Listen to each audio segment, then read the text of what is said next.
MTV news Kannada ವಾಹಿನಿಗೆ ಸ್ವಾಗತ. ಖಾನಾಪುರ ತಾಲೂಕಿನಲ್ಲಿ ಕಾರ್ಮಿಕ ಇಲಾಖೆ ಕಟ್ಟಡ ಮತ್ತು ಇತರೆ ನಿರ್ಮಾಣ ಕಾರ್ಮಿಕರ ಮಂಡಳಿಯ ವತಿಯಿಂದ ಗೌಂಡಿ ಟೈಲ್ಸ್ ವೆಲ್ಡರ್, ಎಲೆಕ್ಟ್ರಿಷಿಯನ್, ಪಂಬ್ಲರ್ ಕಿಟ್ಗಳನ್ನು ವಿತರಿಸಲಾಗಿದೆ. ಈ ಕಾರ್ಯಕ್ರಮದಲ್ಲಿ ನೂರಾರು ಜನ ಭಾಗವಹಿಸಿ ಕಿಟ್ ವಿತರಣೆಯಲ್ಲಿ ಪಾಲ್ಗೊಂಡು ಕಿಟ್ ಪಡೆದುಕೊಂಡರು.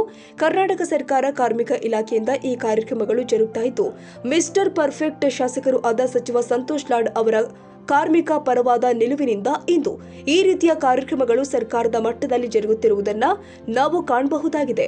ಕಾರ್ಮಿಕ ನಿರೀಕ್ಷಕರು ಆದ ಕುಮಾರಿ ದೀಪಾ ಬಂಡಿ ಹಾಗೂ ಸಿಬ್ಬಂದಿಗಳು ಆದ ಮಂಜು ವಾಲ್ಮೀಕಿ ಹಾಗೂ ಭೀಮರಾವ್ ಅವರು ಪಾಲ್ಗೊಂಡ ಈ ಕಾರ್ಯಕ್ರಮದಲ್ಲಿ ಕಾರ್ಮಿಕ ನಿರೀಕ್ಷಕರನ್ನ ಸನ್ಮಾನಿಸಿದ ಕರ್ನಾಟಕ ರಾಜ್ಯ ಇಂದಿರಾ ಗಾಂಧಿ ಯೂನಿಯನ್ ಪದಾಧಿಕಾರಿಗಳು ಆದ ಶ್ರೀ ತೌಸೀಫ್ ಮುಲ್ಲಾ, ಶ್ರೀ ದತ್ತಾತ್ರೇಯ ಪೂಜಾರ್ ಹಾಗೂ ಶ್ರೀ ಪ್ರಭಾಕರ್ ಪಾಟೀಲ್ ಅಚ್ಚುಕಟ್ಟಾಗಿ ನಡೆಸಿಕೊಟ್ಟಿದ್ದನ್ನ ಶ್ಲಾಘಿಸಿದರು.